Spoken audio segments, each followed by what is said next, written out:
tai darau dėl to, kad man gera iš tikrųjų. Ta savaitė apsikabinimų, savaitė šypsenų, savaitė labai gražių emocijų. Mes kartu patiriam ir mokomės vieni iš kitų. Galiu sau leisti tą tikrumą įgyvendinti, ne tik tai savo, bet ir kitiems. Tai patiri, tai suvoki ir imi gyventi toliau. Nebūnam kitokie negu kad esam.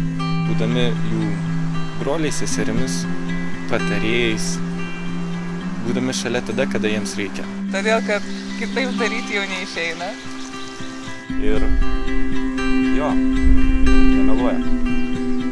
Išvažiavus iš stovyklos aš jaučiuosi taip gerai. Ir dėl to mes tai darom, dėl to šitą stovyklą ir vyksta.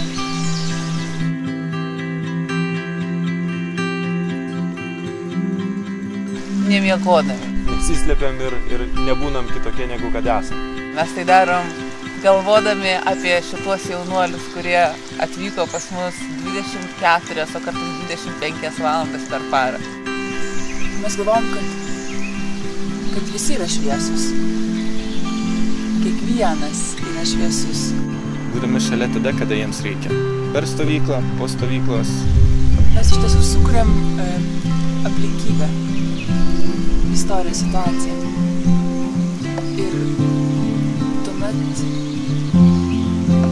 kai žmonės susitinka, įvyksta stebuklai. Viena iš priemonių yra širdis, kita priemonė yra sugebėjimas būti tokiu pat, kaip ir jaunas žmogus. Mes tai darom iš viso širdies. Su visa pagarba. Labai plačiai atvertomis širdimis.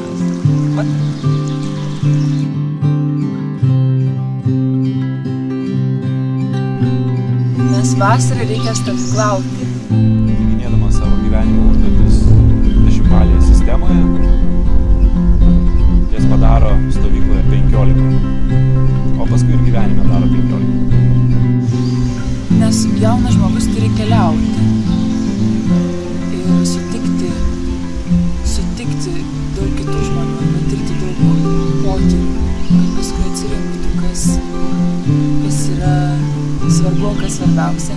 Stovykla tai nesibaigia viskas su stovyklos pabaiga. Visi tai tęsiasi kiaurus metus ir dažniausiai visada būna susitikimų dar metų eigoje, tiek po stovyklos. Todėl, kad tai yra geriausia, kas jiems gali nutikti per vasarą, o kartais ir per visą gyvenimą. Stovykloje tikrai susiras draugų, su kuriais sulauks pensijos. Laukiam jūsų. Potensu yra gyvenimo būdas. Tai ne stovykla, gyvenimo būdas.